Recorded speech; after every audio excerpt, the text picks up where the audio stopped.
میں عظمت مصطفیٰ سیدی اعلیٰ حضرت پہ لاکھوں سلام۔ کیوں 100 سال کے بعد بھی بچہ بچہ پکار رہا ہے؟ وہی آج میں تمہیں فارمولہ بتانا چاہتا ہوں۔ اس اعلیٰ حضرت کے مشن پر چلنا، اس مسلک کا مطلب، اس مسلک کا نام ہی یہ ہے، اپنی مرضی سے جینے کا نام زندگی نہیں ہے، حضور جیسا چاہے ویسے جینے کا نام زندگی ہے۔ آپ کو میں بتاتا ہوں، اولیاء اکرام کی زندگی میں، تصوف میں ایک تعلیم ہوتی تھی۔ حضرت جنید بغدادی کی تعلیمات میں نے پڑھا ہے، صرف اولیاء اکرام کی جو عبادتیں ہیں، تسبیح، گمانا، لمبے قیام، لمبے سجدے، صرف یہی عبادت کے طریقے نہیں ہیں۔ ایک عبادت کا طریقہ ہے جس کو اولیاء اکرام کہتے ہیں مراقبہ۔ مراقبہ، مراقبے کا مطلب کیا ہوتا ہے؟ سنو، بہت آسان ہے، آپ سب کر سکتے ہو۔ اگر میں آپ سے کہوں آج 1000 بار سبحان اللہ پڑھو، 1000 بار الحمدللہ، آپ کہیں بہت لمبا ہو جائے گا۔ لمبا قیام کرنا کچھ لوگوں کے لیے بھاری، لمبا رکوع کرنا، لمبا سجدہ کرنا، عبادتیں کچھ لوگوں کو لگتی ہیں۔ مراقبہ بہت آسان لیکن بہت ہی تیز اثر۔ اولیاء کرام فرماتے ہیں جس کا مراقبہ مکمل ہو گیا وہ اللہ کا ولی بن گیا۔ مراقبہ ہوتا کیا ہے؟ سنو، مراقبہ ہوتا کیا ہے؟ صرف یہ ہے کہ آنکھ بند کر کے تھوڑی دیر خاموش بیٹھنا، کچھ نہیں کرنا، کچھ پڑھنا نہیں، کچھ پڑھنا نہیں، خاموش بیٹھنا ہے۔ کتنی دیر؟ تمہاری مرضی، 5 منٹ، 10 منٹ، آدھا گھنٹہ، 1 گھنٹہ، کسی سے بات نہ کرو، خاموش ایک جگہ بیٹھ جاؤ۔ کرنا کیا ہے خاموش بیٹھ کر کے؟ سوچنا کیا ہے؟ ہاں، یہ اصل ہے۔ سیدنا جنید بغدادی فرماتے ہیں مراقبہ کرنے والے کو کچھ اور نہیں سوچنا، بس آنکھ بند کر کے اتنا سوچنا ہے کہ اللہ نے مجھے کیوں پیدا کیا، میں یہاں کیوں آیا اس دنیا میں، بس اتنا ہی سوچنا، اتنا ہی سوچنا، بار بار سوچتا رہے، بار بار سوچتا رہے۔ اے نوجوانوں، یہ مراقبہ آج تمہاری بہت ساری بیماریوں کا علاج ہے۔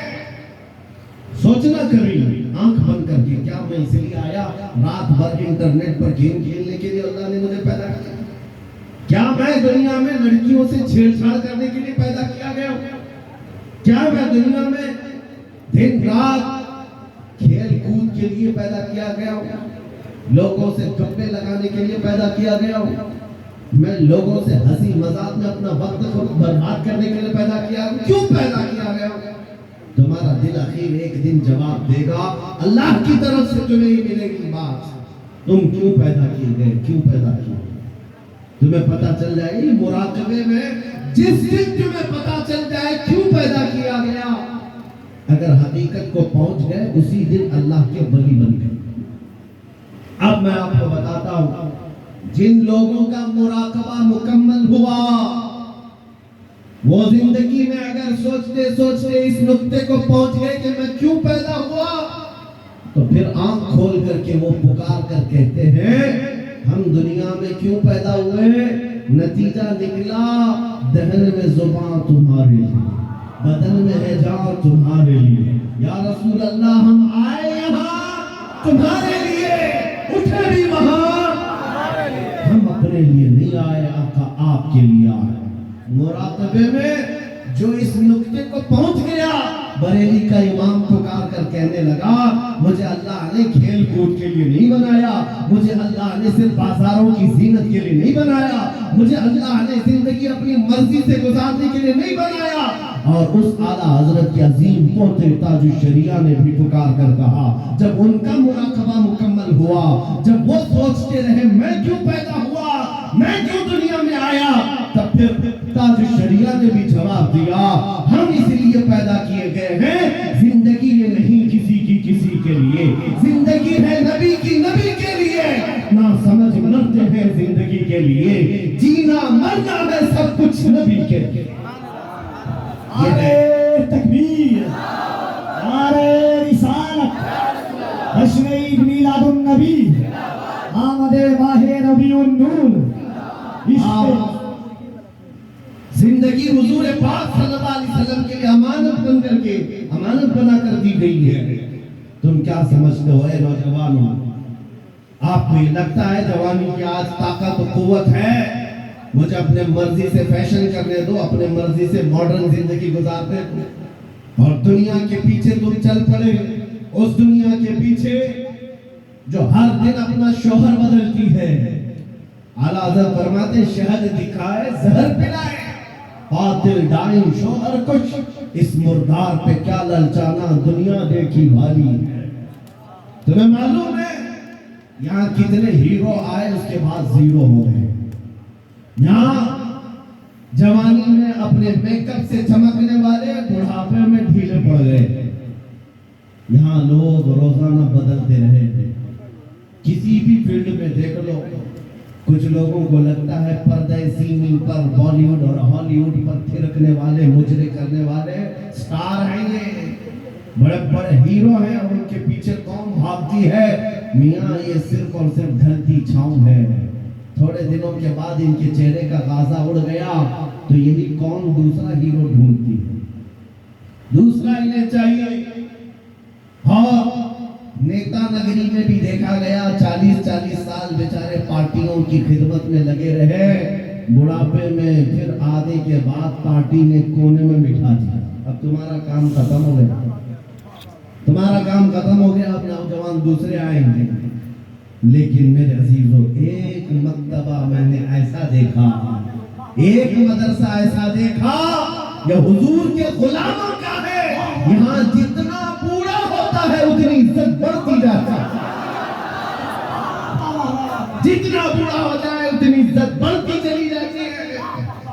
میرے عزیزو 85 سال 90 سال کے علماء بھی آج موجود ہیں، قوم ان کو دیکھتی رہ جاتی ہے. تم 25 سال کے 1 لاکھ نوجوان لا کر کھڑا کر دینا اور پھر ایک طرف سے تاج الشریعہ کا چہرہ دکھا دینا، لاکھوں کی طرف نگاہیں نہیں جائیں گی، اس ایک چمکتے ہوئے چہرے کی طرف لوگ دیکھیں گے. تکبیر! دونوں ہاتھوں کو اٹھا کر بستی بستی کریا کریا،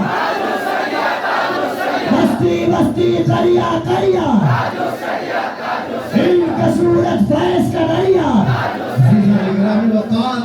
میں یہ بات اس لیے کر رہا ہوں کہ ان بزرگوں نے جو خوبصورتی حاصل کی ہے وہ پاؤڈر لالی کے میک اپ سے نہیں، میرے مصطفیٰ کے قدموں سے حاصل کی ہے، نبی پاک کی وابستگی سے ملی ہے. لوگوں کو آج یہ لگتا ہوگا، میں آپ کو بتاؤں تحدیث نعمت کے لیے کہہ رہا ہوں، میں اپنی بڑائی اپنی فضیلت کی بات نہیں کر رہا ہوں. کسی کو اگر یہ لگتا ہو سوشل میڈیا کی وجہ سے ان کو بہت زیادہ لوگ چاہنے لگ گئے، سوشل میڈیا یوٹیوب انسٹاگرام سب انہوں نے پھیلا رکھا ہے اس لیے بھیڑ جمع ہو گئی، ہزاروں لوگ سوشل میڈیا پر حرکتیں کر رہے ہیں، بہت وہاں میدان میں موجود ہیں، مگر میرے عزیزو یہ میرے فن کا کمال نہیں ہے. آج جہاں جائیں پروانوں کا ہجوم جو میرے سامنے نظر آتا ہے، بات صرف اتنی ہے جب تک کہ مدینے سے اشارے نہیں ہوتے روشن میری قسمت کے ستارے نہیں ہوتے. یہ نازی انداز ہمارے نہیں ہوتے، جھولی میں اگر ٹکڑے تمہارے نہیں ہوتے. جب تک بکے نہ تھے تو کوئی پوچھتا نہ تھا، یا رسول اللہ تم نے خرید کر ہمیں انمول کر دیا. نعرہ تکبیر! نعرہ رسالت! آستار ختم نبوت! ناموس مصطفیٰ! عظمت مصطفیٰ! شوکت مصطفیٰ! میرا یقین ہے سارا سوشل میڈیا فنا ہو جائے، میں کسی پہاڑ کے اندر بیٹھ کر میرے نبی کی بات کروں، میرا خدا قادر ہے وہ لاکھوں کے دلوں میں ہماری بات کو پہنچائے گا. یہ کمال میں اس کا نہیں سمجھتا سوشل میڈیا کے ذریعے سے انٹرنیٹ کا دور ہو، نہیں میرے عزیزو، حضور کی عظمت بیان کرو چاہے تم تنہا ہو، مولا پوری کائنات میں تمہارے چرچے پھیلا دیتا. یہ رب ذوالجلال کی شان ہے. ابراہیم علیہ السلام جب مکہ مکرمہ سے آواز دے رہے تھے تو پوری کائنات میں آپ کی آواز کو اللہ نے پہنچایا. رب قادر ہے جس کی آواز کو چاہے وہ پہنچائے، لیکن تمہاری لیے ذمہ داری آج یہ ہے تم ان کی جے وجے کرنا چھوڑ دو، ادھر ادھر کے پٹے ڈالنا چھوڑ دو۔ تمہیں دنیا چاہے جتنے بھی لباس بدل لو، دنیا تو حضور کے نام سے ہی پہچان جاتی، یہ بات طے ہے۔ تم جہاں جاؤ گے حضور کے نام سے تمہیں پہچانتی۔ جس دن تم نے نام کہا، تم کو یہ نہیں کہیں گے بہار کا ہے، پٹنہ کا ہے، فلاں کا ہے۔ دنیا تمہیں اگرچہ گاؤں کے نام سے جان جائے گی، لیکن تمہاری نسبت وہ سیدھے مدینے کے تاجدار سے جوڑ کر دیکھتی، یہ پکی بات ہے۔ اور آپ کو کیا اس بات پر کوئی آپتی ہے کہ دنیا حضور کی غلامی سے آپ کو پہچانے تو آپ کو عیب لگتا ہے؟ فخر ہوگا کہ نہیں ہوگا؟ اگر حضور کی غلامی سے دنیا تمہیں پہچاننے پر فخر ہوگا تو میری بات صرف اتنی سن لو، پورے کے پورے ہی غلام کیوں نہ ہو جائے؟ جب غلام ہونا ہی ہے تو پورے کیوں نہ ہو جائے؟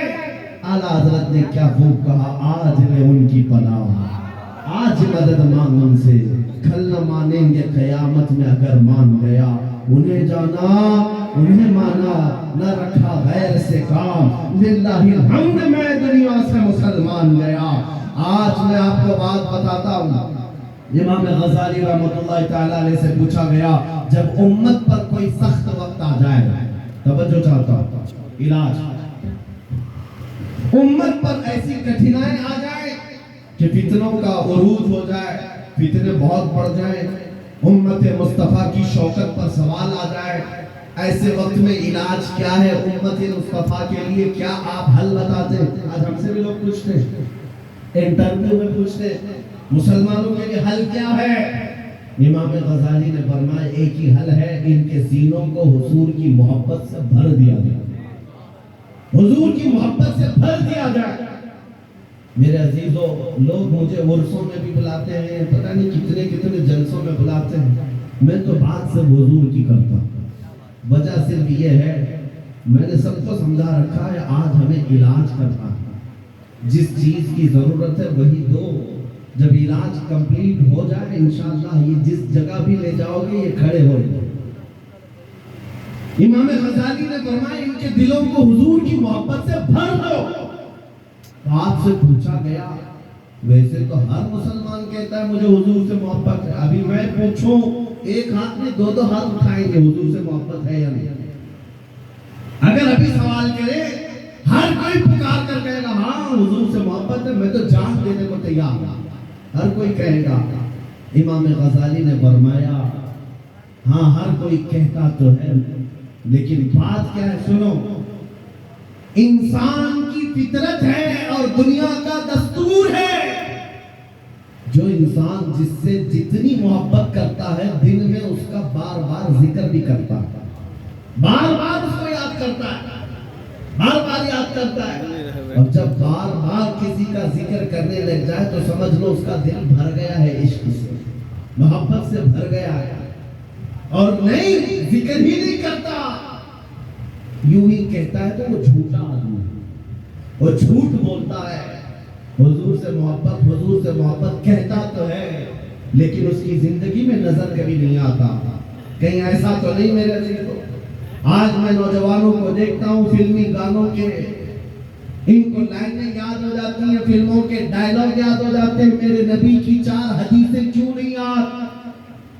اگر حضور سے کثرت سے محبت ہوتی تو حضور کی اداؤں سے بھی محبت ہوتی، حضور کے جملے تمہاری زبانوں پر گردش کر رہے ہوتے، بار بار تم ان کا ذکر کر رہے ہوتے، اور فرمایا بزرگوں نے جو کثرت سے حضور پر درود پڑھتا رہتا ہے دن بھر رات بھر، سمجھ لو اس کا دل بھرا ہوا ہے حضور کی محبت سے، کیونکہ بار بار وہ ذکر کر رہا ہے، بار بار یاد کر رہا ہے۔ ایک بزرگ کی بات میں آپ کو بتاتا ہوں، ایک بزرگ نے ایک شخص کی تربیت کیسی کی تھی، مرید تھا، اپنے شیخ سے آ کر کہا محبت کیسے کروں، محبت کیسی ہونی چاہیے؟ کہا ایک کام کر، میں ایک بھینس تجھے دیتا ہوں اس کو پال۔ بہار والے اچھی طرح سمجھ سکتے ہیں، بھینس بزرگ نے اپنے مرید کو دی اور کہا اس کی بہت اچھی دیکھ بھال کرنا، بار ایک مہینے کے بعد آنا ملاقات کرنا. ایک مہینے کے بعد آیا. حضرت نے پوچھا کیسا ہے, کیا حال ہے؟ کہا میں بہت اچھا ہوں. تیری بھینس کیسی ہے؟ کہا وہ بھی بہت اچھی ہے. تم کھانا کھائے؟ کہا ہاں میں کھانا کھا لیا. تمہاری بھینس؟ ہاں وہ بھی کھانا کھا چکی ہے. جب جب ذکر کیا جائے بھینس کا اچھی طرح سے ذکر کرتا تھا. کہا ایک مہینہ اور رہو, ایک مہینہ اور اس بھینس کے ساتھ اٹھنا بیٹھنا لگاؤ رکھو. دوسرے مہینے کے بعد آیا. بزرگ نے مرشد نے پوچھا کیا حال ہے؟ کہا میں بھی اچھا ہوں, میری بھینس بھی اچھی ہے. سوال خالی صرف اس کا کیا تھا لیکن ساتھ میں بھینس کا بھی کرنا ہے. کہا تو کھانا کھایا؟ کہا میں بھی کھانا کھا چکا, میری بھینس بھی کھا چکی. کہا تو نہا لیا؟ کہا میں بھی نہایا ہوں, میری بھینس بھی نہائی. جو جو بات کرے اپنے ساتھ اپنی بھینس کا بھی ذکر کر. بزرگ نے کہا ایک مہینے اور اپنی بھینس سے قریب رہے, اس کے بعد پھر تیسرے مہینے ملاقات کریں گے. 3 مہینے گزر گئے. 3 مہینے کے بعد جب آیا تو بزرگ مرشد نے پوچھا کیا حال ہے؟ کہا میری بھینس بہت اچھی. اب جملہ بدل گیا. ابھی خیریت اس کی پوچھی جا رہی ہے, جواب ہی اپنی بھینس کا دے. پوچھا بزرگ نے کھانا کھا چکا؟ کہا میری بھینس تو کھا چکی. تو نہایا؟ کہا میری بھینس تو نہا چکی. میرے عزیزو یہ مثال بلا تشبیہ بلا تمثیل. اس بزرگ نے کہا محبت ایسی ہونی چاہیے جب انسان کو پوچھا جائے تو اپنے آپ کو بھول جائے, اپنے محبوب کا ذکر کرنے لگ جائے. جب وہ کمال کو پہنچتا ہے صرف اس کی آنکھوں میں اپنے محبوب کے جلوے ہوں. اور بریلی کے امام کو ہم نے پڑھا ہے, کوئی آیا بندہ گلاب کا پھول تحفے میں پیش کرنے کے لیے, لا کر کے دیا, کہا اس کو قبول کر لیجئے. دنیا میں لوگ گلاب تحفے میں ایک دوسرے کو دیتے لیتے ہیں. امام فاضل بریلوی اس گلاب کو قبول تو کرتے ہیں, دیکھتے ہیں, اس کے بعد مسکرا کر کہتے ہیں یہ دنیا کا گلاب ہے, صبح کھلتا ہے شام میں مرجھا جاتا ہے. میں اس گلاب سے محبت کرتا ہوں جو کبھی مرجھاتا نہیں ہے, جو جب سے کھلا ہے کبھی مرجھاتا نہیں. اور اس کے بعد کہنا شروع کر دیا سرتاب قدم ہے تن سلطان زمن پھول, لب پھول دہن پھول سکن پھول بدن پھول. واللہ جو مل جائے میرے گل کا پسینہ, مانگے نہ کبھی عطر نہ پھر چاہے دلہن پھول. کیا بات رضا اس چمنستان کرم کی, زہرا ہے کلی جس میں حسین و حسن پھول. اعلیٰ حضرت نے ایک پھول کو دیکھا,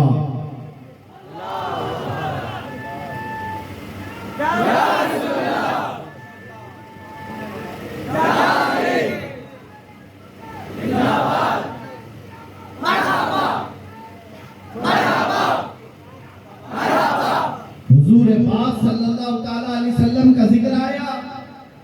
اعلیٰ حضرت نے سارے پھول پھول پھول پر ایک نعت ہی لکھ دی. یہ عشق کا درجہ ہوتا ہے, ذکر اپنے محبوب کا زیادہ کرے, اپنا نہیں. یہاں لوگ ترم خاں بنے ہوئے اپنے ہی بڑائیاں کرنے لگ گئے. اعلیٰ حضرت نے